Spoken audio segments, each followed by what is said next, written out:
Many men and women of violence have been romanticized by people of later eras. Driven by pieces of popular culture, such as the Assassin's Creed games, the popular conception of an assassin has turned from that of a ruthless murderer to that of a renegade anti-hero, killing only because it's for the greater good. The foundations of this viewpoint lay within the historical Islamic realm, which would come to be known as the Nizari Ismaili state. Welcome to our video on how the Nizari became the most feared assassins of their era and how they eventually met their end. We live in the information age, which means that the protection of our personal data and information is of the utmost importance. The sponsor of this video, Dashlane, is the best protection you can have in this new world. Dashlane is a cross-platform premium password manager and digital wallet application, and its mobile and desktop app gives you a shortcut for everything you do online. It works on every device and OS, allowing the user to fill forms fast with one-click logins and autofill for personal info and payment details. If there's any attempt to hack your account, Dashlane responds with personalized security alerts. Unlike other solutions, Dashlane never accesses your personal data, won't trick you into subscribing, never sees your data, and is always ad-free. So, what are you waiting for? Try it on your first device by heading to dashlane.com/kings and get 25% off premium with the code KINGS. Almost simultaneously with Islam's meteoric rise to superpower status in the 7th century, internal division permanently split the new faith into two opposing parties. These were the Sunni, Muslims who believed that Abu Bakr's succession of Muhammad in 632 was correct, and the Shia, who considered the Prophet's cousin and son-in-law Ali the legitimate heir, or Imam.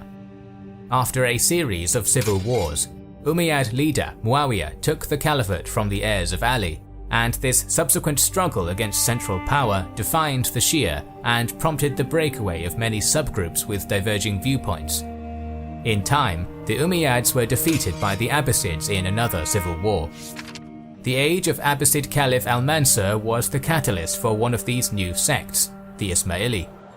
At some point in his reign, the 6th Shia Imam, Jafar al-Sadiq, declared his radical eldest son, Ismail, to be his divinely inspired successor, a doctrine known as Nas.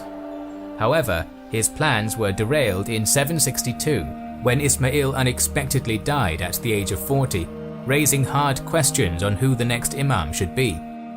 When Jafar also passed away a few years later, 6 groups disputed who the next Imam ought to be. 2 of these groups became the first Ismaili Shia by asserting the legitimacy of Ismail despite his death and supporting his descendants. In contrast, those who accepted Ismail's younger brother Musa's imamate eventually became known as the Twelvers, the Shia denomination championed by the Iranian states from the Safavids to the modern Islamic Republic of Iran. The Ismailia disappear from history until around the mid-9th century, when their leaders burst onto the historical stage and spread the movement to regions across the faltering Abbasid Caliphate, from the Maghreb to Khorasan. The movement managed to tear away vital pieces of the once unified caliphate. An Ismaili revolt in Arabia led to the creation of a religious utopian republic in modern Bahrain under the Kamatian dynasty, whose slaveholding society was otherwise unusually egalitarian and communal for the age. However, the crowning achievement of this sectarian revolution was the establishment of Al-Mahdi Billah's Fatimid Caliphate in North Africa. Although the Fatimids only occupied a relatively small and peripheral area at first, they managed to hugely increase their power in 969 by conquering Egypt. Bolstered by that, the Fatimids entered what historian Farad Daftari dubbed the Ismaili century. In the 100 years following Egypt's fall to the Shia, rich and diverse Ismaili literature flourished in the many new libraries, blended with other traditions, and resulted in incredibly complex systems of thought. The Fatimids developed complex administrative and financial structures in addition to re-establishing far-flung trade routes to India. Along with the accompanying riches and exotic goods, this exchange also spread Ismaili teachings to Gujarat. However, beginning in the second half of the 11th century, the Fatimid star began to fade, as the Shia Caliphate was faced with internal and external problems. a dynastic crisis shattered Ismaili unity forever in December 1094, when Fatimid Caliph al-Mustansir passed away. After a 58-year-long reign, it was widely expected that his well-prepared 50-year-old son, Abu Mansur Nizar, would inherit the throne in Cairo.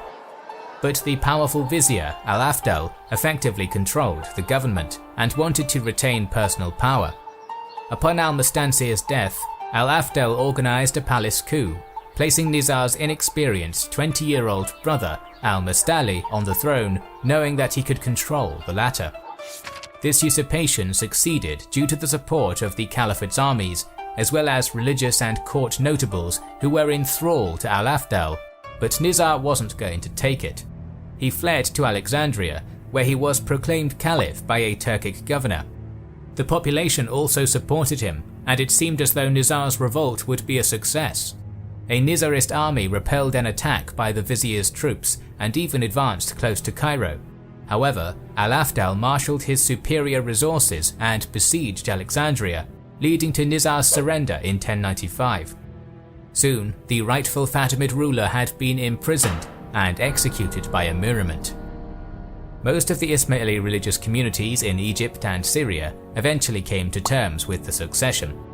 Persian and other adherents in the Muslim East refused, continuing to support the martyred prince's house and becoming the independent Nizari. One prominent figure of the Nizari Ismaili would spearhead their movement and found what would become known as the Hashashins order, Hassani Saba. Although he was born in a Twelver family in Qom, Iran at some point around 1050, Hassan had been educated in nearby Ray. After initially believing the Ismaili doctrine to be heretical, he came into contact with a prominent local Ismaili missionary at 17 and was convinced of the sect's legitimacy. To prove his newfound devotion genuine, Hassan swore allegiance to al-Mustansir in faraway Cairo. He then travelled to Egypt in 1078 and stayed there for 3 years.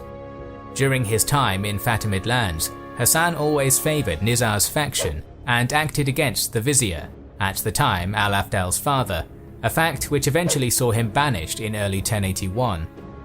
Having been thus expelled, he returned to Isfahan. By this time, the once majestic Abbasid Caliphate had been all but subsumed by the all-conquering Seljuk Turks. These new invaders established a Sunni military empire which stretched from Khorasan to Anatolia, ruthlessly persecuting Ismaili heretics as they did so. In opposition to his new Seljuk overlords, Hassan travelled their empire as a missionary for 9 years, gauging their military strength and formulating a strategy of resistance. In 1087, the Ismaili firebrand started dispatching other missionaries into the vicinity of a remote and nigh invulnerable mountain fortress known as Alamut, located in the area just south of the Caspian Sea, to Ismailize its population. He withstood numerous Seljuk attempts to stop his underground activity and managed to remain in hiding. In late 1090, Hassan moved via mountainous routes, finally slipping into Alamut unnoticed. He lived under the radar as a religious tutor known as Dikada for several months, instructing the children of Alamut's garrison and slowly turning prominent figures to his side. Eventually, the castle's governor realized the infiltration, but it was too late. He had been slowly surrounded by a garrison and population who supported Hassan. Incapable of defending himself, the governor left the castle. Alamut's capture was the beginning of what would become known as the Nizari Ismaili state, and the beginning of a new phase in the Ismailis' relations with the Turkic sultans whom they vehemently opposed. What had previously been a clandestine secret society-like movement became an open revolt aimed at the very heart of the Seljuk state, driven by a mix of sectarian and Iranian ethnic motivation.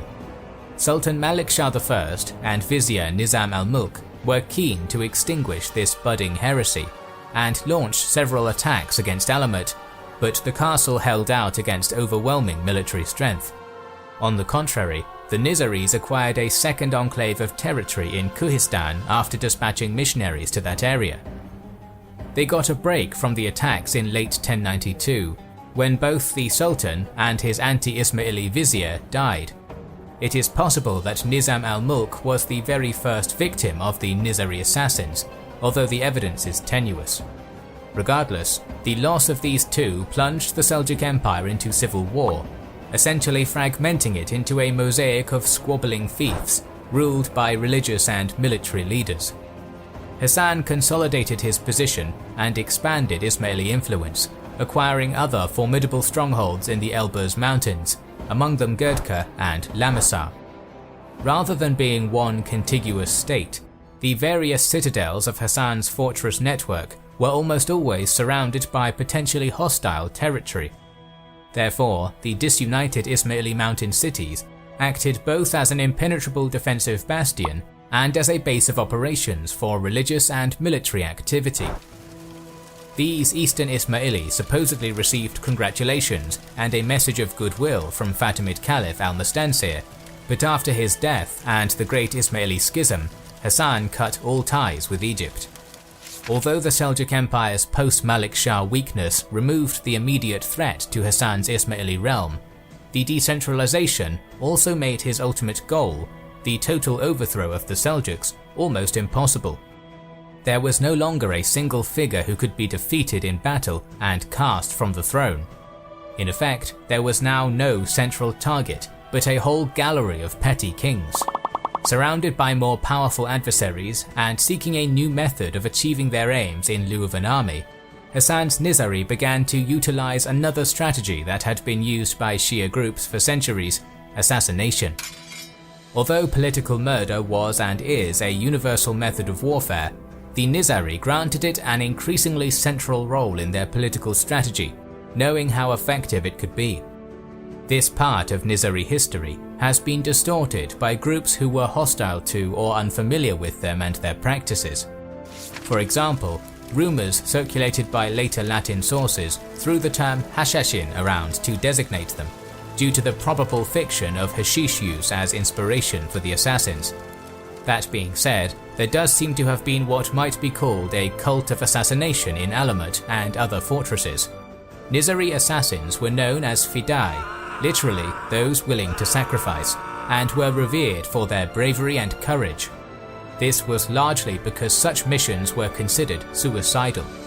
Nizari leaders dispatched their Fidai, who became increasingly professional, primarily to dispatch targets who were a known threat to the Nizari state. This included Seljuk viziers, local emirs, and prominent rulers. The Nizaris also managed to expand their influence into Syria around the time of the First Crusade, capturing a few fortresses and intermingling politically with Seljuk principalities and the Christian Crusader states. In Persia, Muhammad Tapa took command of the Turkic Empire in 1105 and immediately launched a series of campaigns against all of the Nizari territories south of the Caspian Sea. His main stroke fell on Shadiz in 1107, which fell relatively quickly after a Fidai failed to slay one of the Sultan's viziers. For over a decade, Seljuk campaigns against the Nizari continued unabated, resulting in constant massacres and persecution of those Ismaili who could not escape to the castles. Many Nizari fortresses fell under the assault, but finally, when the Seljuks were on the verge of taking Alamut in April 1118, Muhammad Tapa died and the pressure waned. This was the beginning of a new phase in Nizari-Seljuk relations, one of a stalemate due to exhaustion. Scores of Ismailis had been slain in the cities, damaging their support base. Hasan's 3-decade-long anti-Seljuk revolt, in which a state with no real army had survived, inflicting damage on a giant military empire, had failed, but the Nizari state was still a cohesive one. From that point, the focus would turn to defense and consolidation, the transformation of the Nizari state into a permanent one. Hasan's attention turned to scholarly pursuits and peaceful relations, though the latter was often achieved by illicit means. For example, Hasan received reports that a Seljuk ruler named Ahmad Sanjar was planning a campaign against him. Allegedly, that man woke up one day to find a dagger thrust into the bed next to him, accompanied by a note stating that Hassani Saba would like peace. Shocked and no doubt slightly terrified, he gave the Nizaris no further trouble, even promoting a relatively tolerant attitude and granting them 4,000 dinars per year as a pension. The threat of assassination clearly worked as well as the deed itself, at least for as long as Hassan was alive. However, the Nizari leader fell ill in 1124 and designated his successor, appointing a council of advisors to guide him in the role.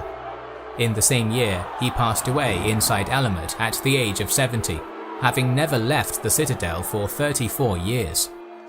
An effective stalemate continued for decades following his death. Often the Nizari in Persia or Syria would take a fortress only to have another one taken from them. There were periods of peace as well as those of intermittent warfare. Throughout all of it, the strongholds of Hassan's movement remained cohesive and organized. In 1162, a man named Rashid al-Din Sinan was sent from Persia to lead the Syrian branch of Nizari, who had grown in influence in the half-century since first penetrating into the region. Despite being far removed from one another territorially, the various Nizari enclaves all took their orders from the central leadership in Alamut. This appointee would later become known as the Old Man of the Mountain in the tales of European explorer Marco Polo. Sinan immediately delved into the ever-shifting interfaith web of political alliances in Syria, eventually sending Fidais to assassinate an up-and-coming Muslim leader who sought to unify the region, Saladin. The Nizari killers failed twice, once after invading the Ayyubid ruler's military encampment, and once during his siege of Azaz. Sinan's headquarters at Masyaf was besieged in response, but it did not fall, and a compromise was eventually reached between the two great men. One of the most notorious assassinations of Sinan's rule occurred during the closing stages of the Third Crusade. A rivalry had existed between Philip Augustus and Richard the Lionheart since the venture's early stages, which prompted both men to support different candidates for the crown of Jerusalem. Much to King Richard's anger, the highly competent Conrad of Montferrat was unanimously elected to the throne of Jerusalem. However, the prospective monarch would never be crowned. At noon on April 28, 1192, the Frankish Crusader lord was returning from having lunch with his friend, the Bishop of Beauvais, accompanied by a few guards. On his walk, Conrad was approached by two Christian monks whom he had become familiar with recently. A conversation began between the two groups, putting Conrad's guards at ease with the seemingly innocuous men. At that moment of greatest vulnerability, they suddenly sprang forward with daggers, brutally stabbing the king-elect with at least 2 blows to the side and back.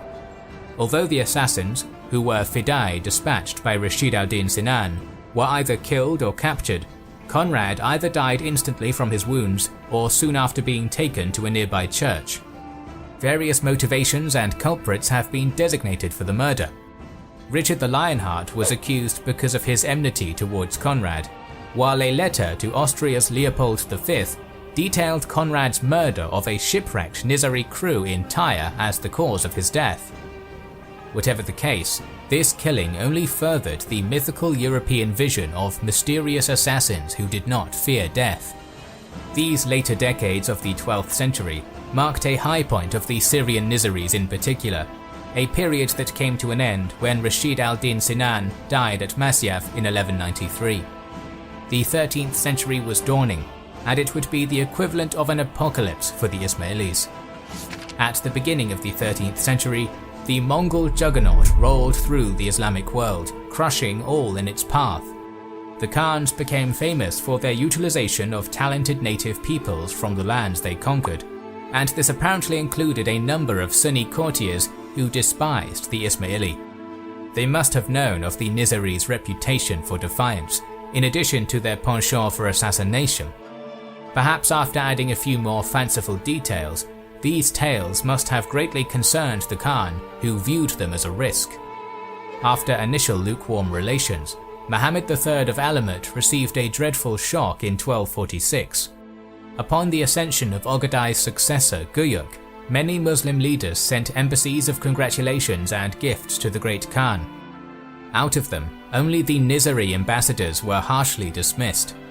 To back up this hostile stance, the Khan proclaimed that of every 10 reinforcements he would send to Persia, 2 must be used to reduce rebellious lands, prominently those of the Ismaili. This was a policy that Guyuk's successor, Mongke, who desired complete and total domination of Western Asia, mimicked. Despite offering ferocious resistance, the Mongol pressure was simply too great. On November 19, 1256, the final Nizari Imam, Kersha, surrendered Alamut to Hugulu and was initially shown mercy. After being escorted from his lands, however, he was unceremoniously killed in the Khangai Mountains. Back in Persia, the walls of captured Nizari fortresses were torn down, vast libraries of knowledge were torched and thousands of civilians slaughtered. One by one, the mountain strongholds fell, with their fidais putting up a desperate fight. The final Ismaili castle of Gurdka fell on December 15, 1270. The violent destruction of Hassani Saba's Alamut-based state put an end to Nizari statehood forever. Against all the odds, the Nizari did survive into the modern day and are currently led by their 49th Imam, Aga Khan IV, from the Portuguese capital of Lisbon, with an estimated 15 million followers in more than 25 countries. Although these Nizaris are far less militant, the story of self-sacrificing predecessors continues to shine brightly in their memories.